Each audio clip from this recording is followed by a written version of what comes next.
The movie kicks off with this cozy, almost storybook scene. We see a mom talking to her son, teasing him a little while telling him a story about a character named Heinem. She jokes that Heinem was just like him, never satisfied, always hungry. She says he ate everything on earth, and then thought, why not eat the sun too? Of course, that got him in trouble with his tribe. It's a funny little intro, but the film doesn't linger here for long. Suddenly, we're thrown into this underground street fighting arena. It's obvious just by looking at it that nothing about this place is legal. In the ring, there are two masked fighters. The first one is called Cobra, and his opponent is known as Monkey Man because, yep, he never takes off his monkey mask. These two go at it like there's no tomorrow. And let me tell you, street fights like this, there's no mercy. Each one is just throwing everything they've got at the other. Even though most of the crowd is cheering for Monkey Man, Cobra ends up taking the win. After the fight, Monkey Man, whose real name we learn is Bobby, finally removes his mask. And here's the twist. The whole fight was fake, like professional wrestling.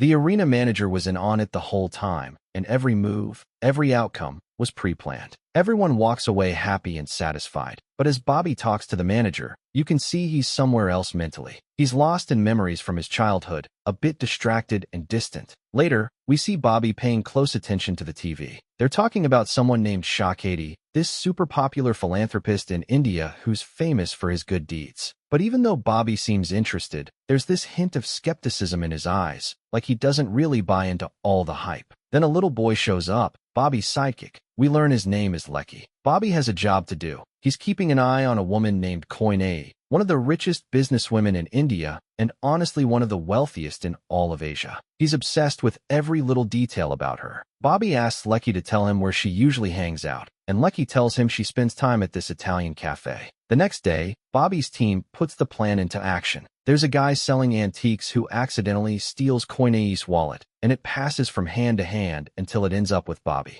Exactly what he wanted. He couldn't get close to her any other way. With the wallet in hand, he makes his move. He walks into the building where Koinei is conducting her business and starts a conversation with her. After the security guards step away, he casually tells her he brought her wallet back. There were some kids fighting over it, but he made sure it got returned safely. Koinei thanks him, almost nonchalantly, and offers him money for the trouble. But Bobby refuses cash. Instead, he asks for a different favor. He wants to work for her, even if it's a job no one else would take. She's skeptical. He's young, healthy, and capable, so why wouldn't anyone hire him? That's when Bobby reveals the truth. His hand is horribly injured, the reason no one would give him a job before. While Koinei is distracted by a phone call, Bobby's eyes wander around the office until he spots a framed photo of someone named Rana. The moment he sees it, everything in him changes. Rana represents all the bad memories from Bobby's past, the ones that haunt him from time to time. After Koinei finishes her call, she completely forgets why Bobby is even in the office, but he reminds her himself. She finally agrees, saying he can start working in the kitchen, specifically washing dishes. Bobby is thrilled with this new role and throws himself into the work with dedication.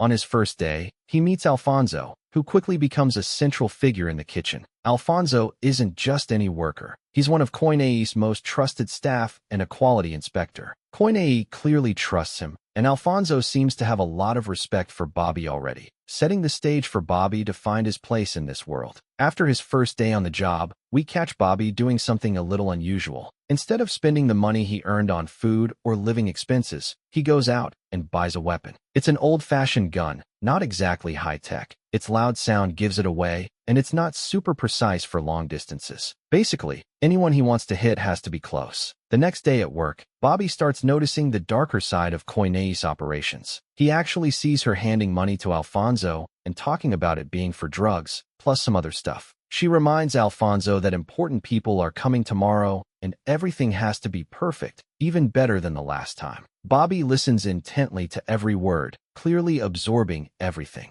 Once Alfonso leaves her office, Bobby approaches him with a proposition. He says, "Hey, when there's an unmissable fight coming up, I'll take you with me. It's a women's fight with stakes you can't even imagine. I'll make sure you win big." Alfonso hesitates, asking what's in it for him, but Bobby knows exactly what he wants to hear. He tells him it's simple, no promotion needed. Koinei trusts him, and once he proves himself, he wants to be like Alfonso, right there when the important guests arrive. Alfonso, greedy but cautious, agrees. Bobby uses the system, makes Alfonso bet on the right winner, and they rake in a huge sum. The very next day, Bobby gets the promotion he wanted. Alfonso becomes his mentor and ally. Together, they work side by side. Bobby starts learning every detail about the important people who visit the place, especially someone named Rana, a police officer and one of Koine's most trusted associates. Bobby is frustrated he can't access everything yet, but he takes it step by step. On another workday, Bobby notices a girl he's never seen before. Her name is Lakshmi. She works in the northern part of the place, and while on his break, Bobby drifts into memories that never leave his mind. We get a glimpse into his tough childhood. Back then, the Indian police, led by Rana, were forcibly evicting an entire village for the sake of a wealthy businessman's project. The villagers had nowhere to go and refused to leave, so the police opened fire, killing many. These memories choke Bobby up, so he steps outside for a breather. While outside, he spots a small, hungry dog and feeds it. From that day on, the dog becomes his loyal companion. In a secluded spot, we see Bobby training every day with his new gun.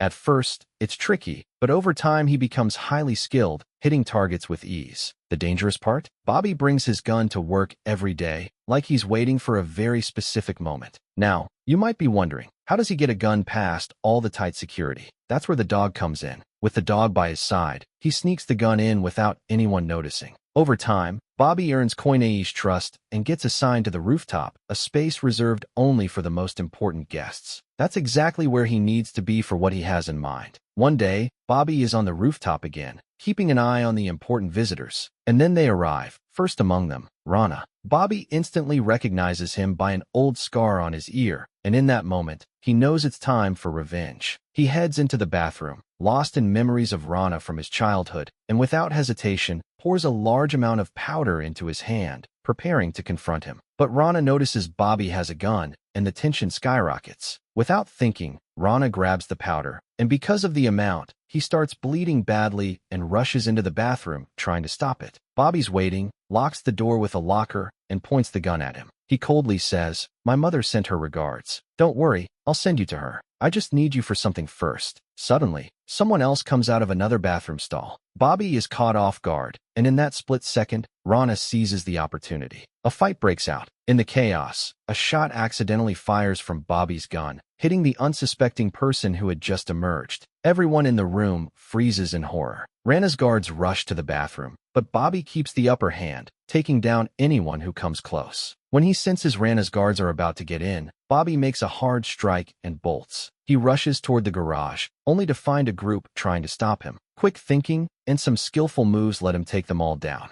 Luckily, the guards are asleep, and Bobby sees his chance to escape. At the last moment, Alfonso appears, and the two of them flee together. But the city police catch wind of what's happening and start chasing them. They dodge countless cars, but eventually, a police vehicle collides with theirs, flipping it over. Both lose consciousness. Alfonso wakes first and flees, leaving Bobby to face his fate. When Bobby comes to, he's in a police car, but here's the twist. He's a ninja. In a flash, he disarms one officer and escapes, heading for the first house he can reach. But the chase isn't over. Multiple police cars pursue him, and a sniper from a helicopter manages to land a direct hit, sending Bobby crashing into the water, unconscious. When he wakes, Bobby finds himself surrounded by villagers who are helping him. It turns out Lakshmi had been monitoring him and rescued him from the water, bringing him to a safe place, a simple village temple where the locals refuse to leave their homes. Slowly, Bobby starts to recover. He meets Alpha, the village priest, who warns him that the Indian police have eyes everywhere and that he needs to stay put until he's fully healed. Meanwhile, Rana is furious about what happened. He meets with Shaketi, who spills everything he knows about Bobby. And here's a bombshell. Shaketi is actually the businessman behind the eviction of Bobby's village. The news spreads fast. The Indian media reports on Bobby, and Alfonso is dragged into the scandal too. Everyone assumes Bobby couldn't have done any of this without Alfonso's help, which is partly true, since Alfonso had a big role in Bobby's rise. Back at the temple, Alpha introduces Bobby to a special plant that's poisonous and has secrets only the worthy can handle. He grinds some of its poison and holds it near Bobby's face. Immediately, Bobby begins reliving his most painful memories, the events that shaped his childhood. We see in detail how greedy Shakedi, with Rana's cooperation, tried to evict the villagers to make way for his projects. The villagers resisted, but Rana called Shakedi saying, "I've exhausted these people. I don't know what to do with them." Shakedi coldly replies, "Handle them." And just like that, Rana's men open fire, killing many villagers. During the attack, Bobby's mother is terrified, trying to defend herself and Bobby. She grabs a knife to protect them, but Rana bursts into their home, attacks her, and in the chaos, she ends up cutting his ear, the same scar Bobby recognized years later. Rana, furious, brutally beats Bobby's mother until she loses consciousness, then does the unthinkable, pours gasoline on her, and sets her on fire, right in front of young Bobby,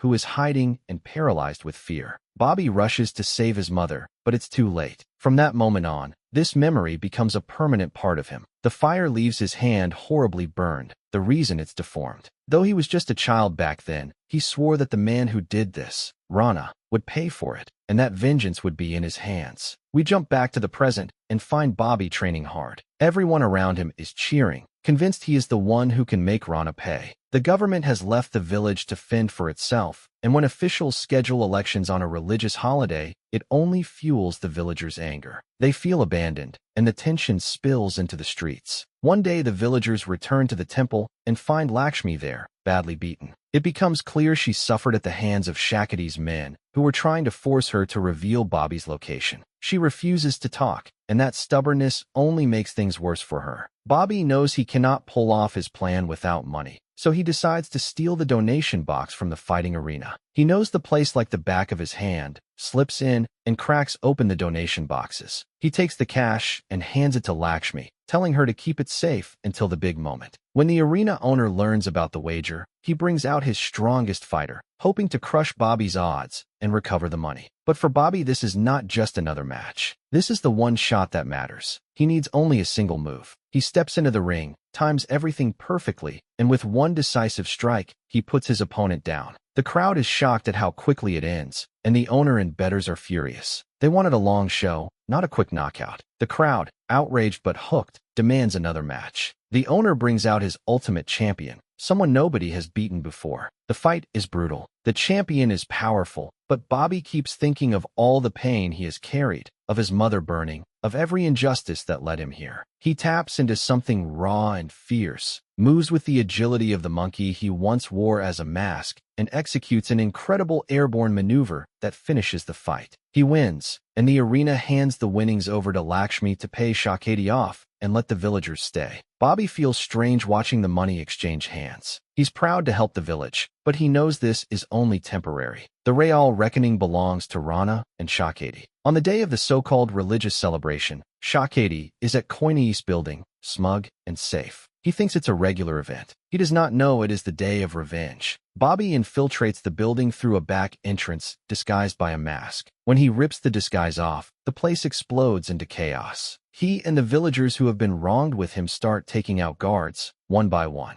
He lights a gas line and sets part of the building on fire, turning the celebration into a battlefield. He stabs and fights his way up the elevators and corridors, channeling a lifetime of rage with every hit. At one point, Koinai confronts him with a gun and opens fire. Just when it looks like everything is lost, Lakshmi shows up and takes Koinai down, saving Bobby. Bobby removes Koinai's finger to use it as a biometric key, cutting a brutal but necessary path through security. He pushes forward and finds Rana. Rana tries to break Bobby with words, taunting him with the past, reminding him of the day his mother died. The taunts only amplify Bobby's fury. The fight between them is vicious. Rana is strong, but Bobby's training and his obsession with justice make him relentless. He keeps attacking until Rana is motionless. Then Bobby finds Shakedi. The man is brazen and cowardly in equal measure, trying to talk his way out until Bobby stabs him with a spike hidden in his shoe. The act is shocking and messy. Shakedi pleads for his life, but Bobby remembers everything. The orders, the murders, the burning of a mother, and he drives the spike in until it is over. When Shakedi dies, Bobby finally feels a strange, heavy calm. The weight that has sat on him for years loosens a little. In the aftermath, Bobby has delivered vengeance for his mother and for the village. For the first time in a long while, he smiles genuinely. The village can breathe a little easier. The people who once hid and suffered now stand with him, and for one rare moment Bobby allows himself to be joyful. That brings us to the end of the story.